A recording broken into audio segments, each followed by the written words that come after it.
당신이 알던 창세기는 없다. 내면의 안식을 찾는 5가지 영적 통찰. 첫째, 우리는 왜 여전히 웅장한 창조 신화에만 머물러 있는가?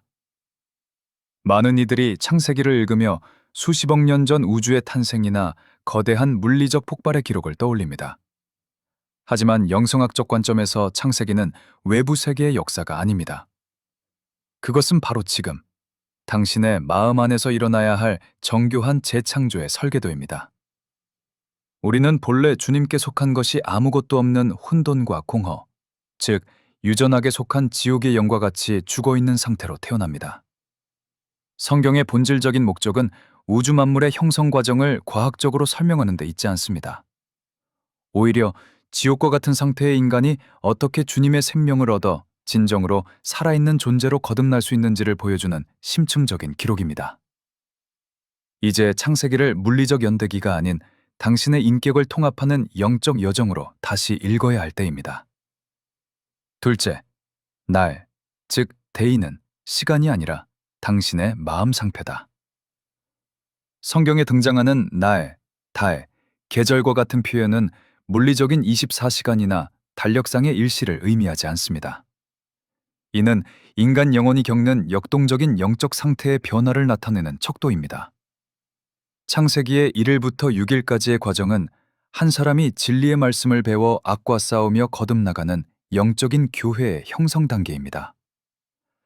우리 내면에서는 어둠과 악이 지배하는 저녁에서 진리의 빛이 밝아오는 아침으로, 그리고 황폐한 겨울에서 생명이 움트는 봄으로 끊임없는 상태의 전환이 일어납니다. 단순히 시간이 흐른다고 해서 인간이 성숙해지는 것이 아닙니다. 영적 상태의 질적 변화가 일어나야만 비로소 다음 날이 시작되는 것입니다. 성경에서 날은 달력상의 시간이 아니라 우리 마음이 지옥과 같은 상태에서 주님의 형상으로 변화해가는 영적 존재로서의 상태를 나타내는 척도입니다. 셋째, 에덴 동산은 지도가 아니라 통합된 인격의 상징이다. 에덴 동산은 인류가 잃어버린 특정 지형이 아니라 주님의 사랑의 에덴과 지혜의 동산이 완벽하게 결합된 천적인 상태를 상징합니다. 이상적인 낙원은 외부 환경이 아니라 내면의 사랑이 지혜와 결합하여 완전한 평화를 누리는 통합된 인격 그 자체입니다. 에덴에서 발원한 내 강물은 이러한 영적 생명력이 인간 삶의 전 영역으로 흘러가는 완전한 영적 순환을 시각적으로 묘사합니다. 여기서 비소는 주님의 사랑이 우리 의지의 영역에 닿아 사랑의 금을 이루는 상태를 뜻합니다. 기호는 주님의 지혜가 우리의 이해력 측면에 충만하여 진리의 유향을 이루는 상태를 뜻합니다. 히데겔은 주님으로부터 비롯된 정화된 합리적 이성의 상태를 뜻합니다. 유브라데는 우리의 지식과 감각, 그리고 실제 살아가는 가장 외적인 삶의 영역까지 주님의 다스림을 받는 상태를 뜻합니다. 이는 산 정상, 즉 주님과 연합된 속사람에서 터져나온 맑은 샘물이 산 중턱의 밭, 즉 이성과 이해를 적시고 산 아래 마을의 구체적인 삶의 우물까지 가득 채우는 관계수로와 같습니다. 생명의 물길이 닿지 않는 삶의 영역이 하나도 없는 온전한 상태, 그것이 바로 에덴입니다. 넷째, 아담의 갈비뼈는 당신이 버리지 못한 자아, 즉 에고의 시작이다.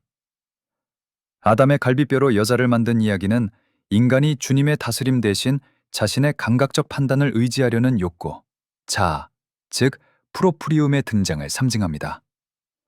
여기서 갈비뼈는 그 자체로 생명의 사랑이 없는 상태를 뜻하며 갈비뼈로 만들어진 여자는 어원적으로 병든 혹은 약한 상태를 의미합니다. 이는 주님 홀로 다스리시던 순수한 상태에서 벗어나 인간의 주관이 개입되면서 영적으로 약화되었음을 보여줍니다. 주님은 인간에게 자아가 생겨났음에도 그 자리를 살이 뜻하는 주님의 사랑으로 채우셨습니다. 이는 타락의 초기 단계에서도 주님이 여전히 생명을 공급하고 계심을 뜻합니다. 이를 비유하자면 본래의 상태가 구름 한 점 없이 태양에 속한 주님만 빛나는 하늘이었다면 자아가 등장한 상태는 인간의 감각이라는 구름이 피어올라 태양빛을 가리기 시작한 상태와 같습니다. 빛은 여전히 비치고 있으나 인간의 개입이 시작되면서 진리는 왜곡될 위험에 처하게 된 것입니다. 다섯째, 안식은 쉬는 날이 아니라 시험이 끝난 평화다. 창조의 일곱째 날인 안식은 특정 요일의 휴식을 넘어 내면의 탐욕 및 거짓과 싸우던 모든 영적 투쟁이 멈춘 상태를 의미합니다. 이 단계에 도달한 천적인 사람은 더 이상 무엇이 선인지 이성적으로 따지거나 고민하지 않습니다.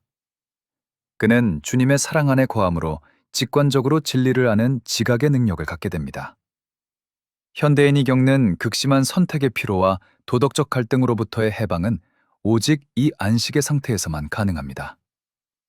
자아의 탐욕이 물러가고 주님이 홀로 내면을 다스리실 때 인간은 비로소 투쟁 없는 평화, 즉 진정한 영적 안식에 도달합니다.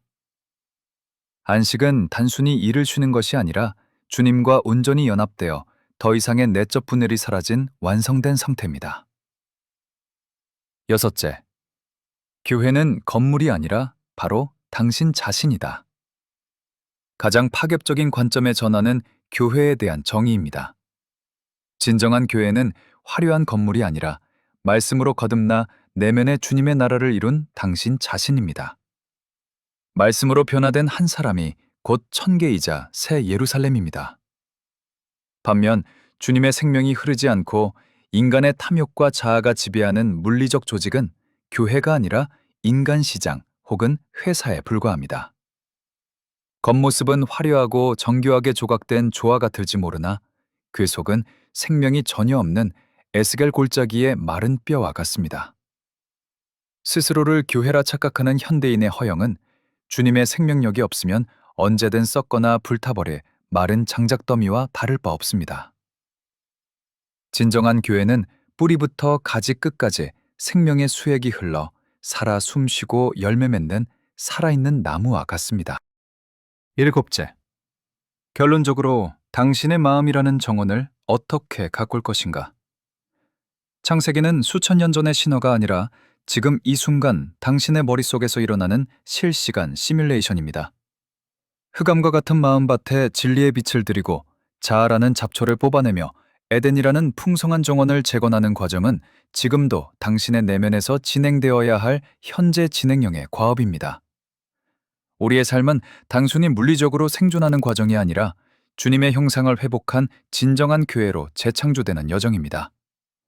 이제 스스로의 내면을 깊이 성찰해 보십시오. 지금 당신의 내면에는 생명의 물줄기가 막힘없이 흐르고 있습니까? 아니면 자아라는 장벽에 가로막혀 마른 뼈처럼 황폐해져 가고 있습니까? 사랑하는 형제자매 여러분, 이 모든 깊은 해석은 10여 년 동안 혼신을 다해 집필한 20권 시리즈 교회비의 아르카나 에클레시아에 담겨 있습니다. 이 책은 인류를 향한 주님의 자비로 그동안 사복음서 정권에 감추어진 영적인 비밀이 세상에 처음 공개되는 대작입니다. 성경의 참된 의미와 영적 세계를 더 깊이 이해하고자 한다면 이 여정에 함께 하시길 초대합니다. 진리의 빛 가운데 있지 아니한 다른 이들과 공유하시고 새 예루살렘의 진리를 전하는 우리의 사명에 동참해 주십시오. 곧 새로운 교회비의 시리즈로 다시 찾아뵙겠습니다. 주님의 축복과 평강이 항상 여러분과 함께 하시기를 기원합니다.